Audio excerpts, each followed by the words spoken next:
Hi pals, welcome back to my channel. Today I'm going to show you how to take this Cordsmith mini tool and turn it into this super cute 4-strand braided keychain that I'm absolutely obsessed with. My friend Size Inclusive Collective, her name is Autumn, she's over everywhere you can find Size Inclusive Collective. They actually came up with this amazing tool. It's a little mini knitting machine. I'm obsessed with it. It makes cords, and when you make 4 of them and you braid them together like this, you get this super cute keychain. Ignore my little mess up right here. I'll tell you about it later on, but yeah, I'm so excited to show you how to make this. So the first thing I'm going to show you is what you need, and then we'll get into the tutorial. I'm so excited, and yeah, let's get into it. Okay, so first up, you're going to need some fingering weight yarn. I'm using this Baby Soft Bamboo Cotton that I found on Amazon. I recommend getting it in 4 different colors. You can do it all in 1 color or 2 color, however you want to do it, but I recommend 4 colors because I love color. But yeah, this is a size 1 fingering weight bamboo cotton yarn. You're also going to need a Cordsmith mini. I love them. I love having 2 of them. I actually have 3, but I recommend having 2 of them just so you can work them at the same time, and you can make sure you measure them equally. You don't have to. 1 is fine, and I do have the link for these in the description. I don't make a commission or anything off of it. I just love these tools, and I really wanted to help and make the tutorial for them. The next thing you're going to need is a keychain like this. These are also linked below for you. And then, so this is the size of a regular tapestry needle. I recommend getting a littler one because we're using littler yarn. And then sometimes you drop a stitch, and I'll show you how to fix it if you do, but I recommend having 3 stitch markers at that time. And it'll make sense when I show you, but I do recommend having 3 stitch markers ready to go, and then you'll also need a pair of scissors. Sometimes you might need, this is from my knitting needles. It's what I use to tighten my knitting needles. Sometimes I use this when I drop a stitch too to grab the yarn, but this is totally optional. You don't need this. So yeah, those are everything you need to get started on this tutorial. And yeah, the next thing we'll do is I'll show you how to cast on. All right, so here is how we cast on. I'm gonna get to the end of my yarn, see if I can do that without making a big knot. There we go. And so the first thing you're gonna do is we're gonna make a slip knot. So you cross your yarn over, reach in the hole and grab that tail and pull it through.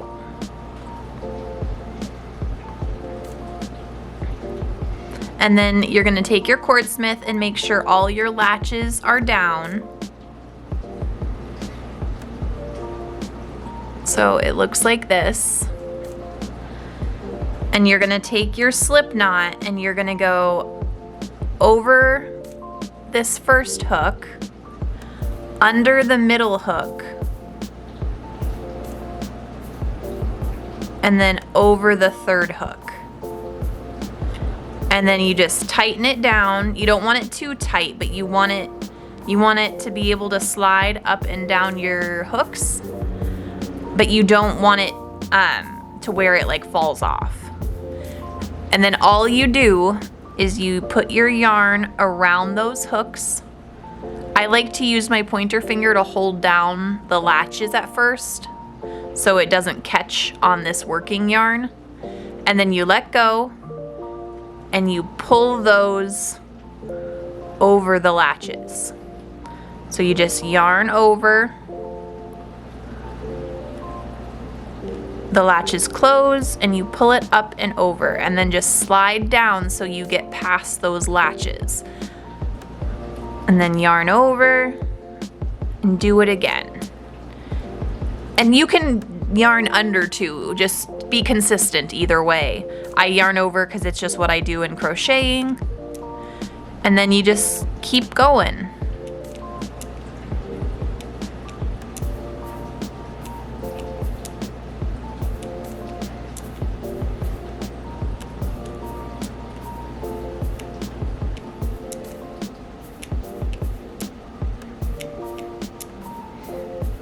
And then you can pull your slip knot to the end and you start seeing this little cord.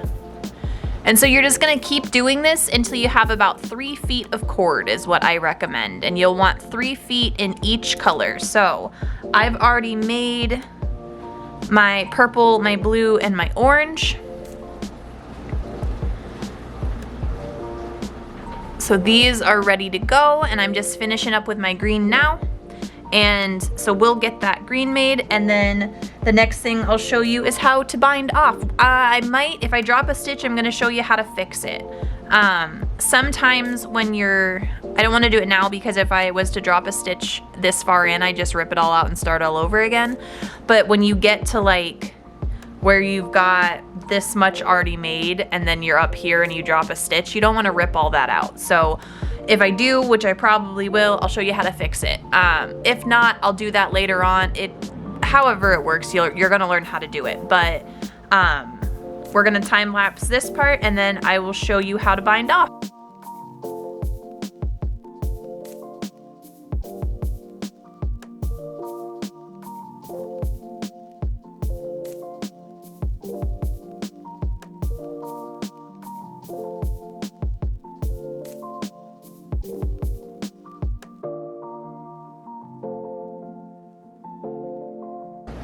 Okay, so we have now officially dropped a stitch. I just missed this.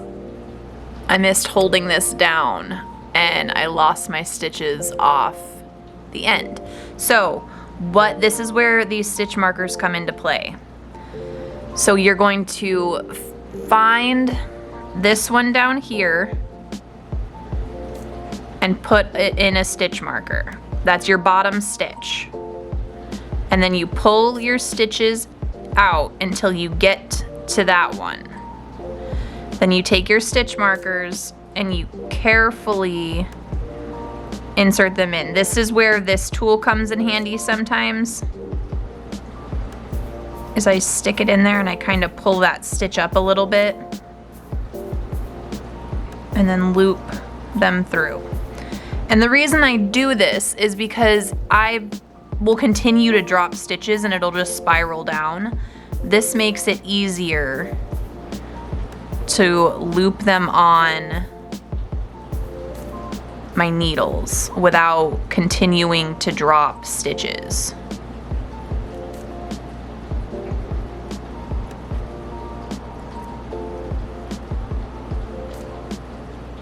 And see how I had the far right hook on and then it fell off. So now I just have to go back. And so it takes a minute. Sometimes they just keep popping off. So you just have to hope they stay.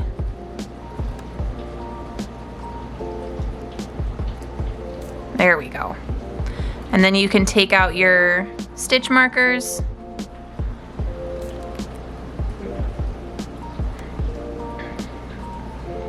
And then slide your hooks back down and continue on your way.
Okay, we got to the end, so now what we're gonna do is we're going to cut our yarn.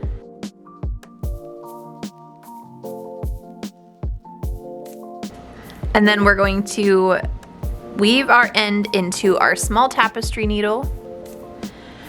And then what I like to do, I close all of my latches, and then I take my little needle and I go into the first loop, and then I go into the middle loop, and then I go into the third loop.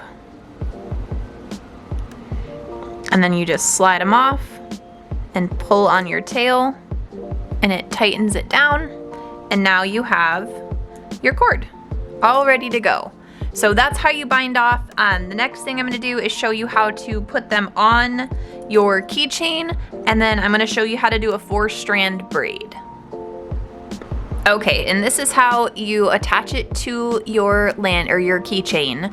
So you're just going to fold it in half evenly to where the ends are the same spot. Take that middle part and put it into your keychain, and then pull the strings through. And get all 4 of those on there. And then this is how you do a 4-strand braid.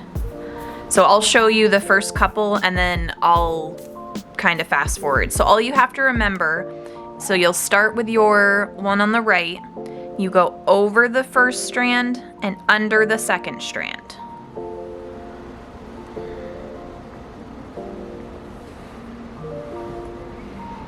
And then you'll go to the other side, your left side, and you'll go under the first strand and over the second strand.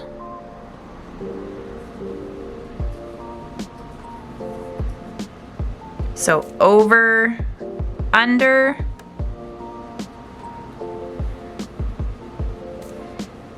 under, over, over, under, over. And then you just kind of pull on them to tighten them up.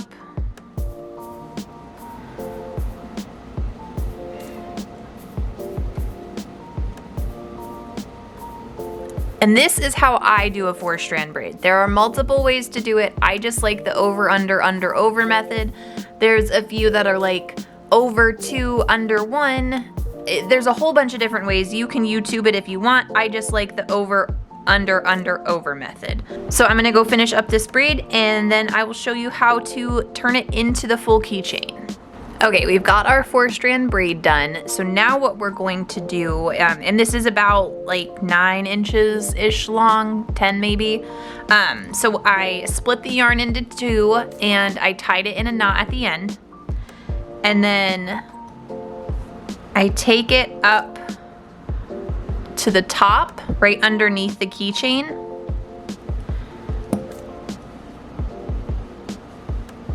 And then I tie it in a knot.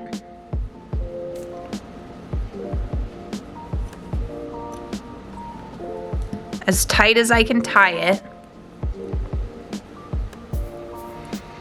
And then what I do is I wrap the yarn around once, one way, and then around once the other way. And I tie it one more time.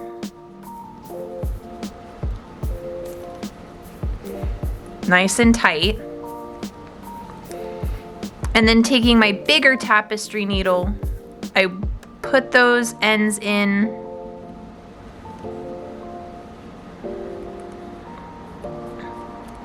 And I go down through the middle, and then you pull them all the way through.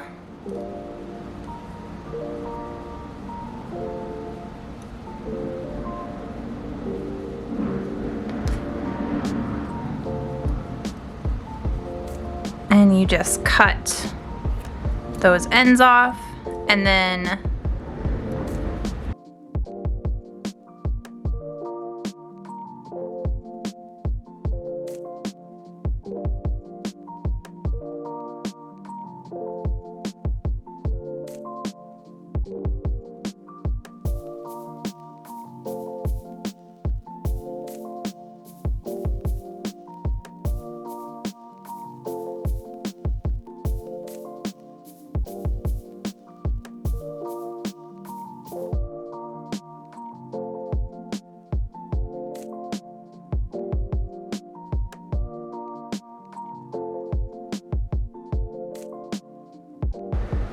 And there is your keychain.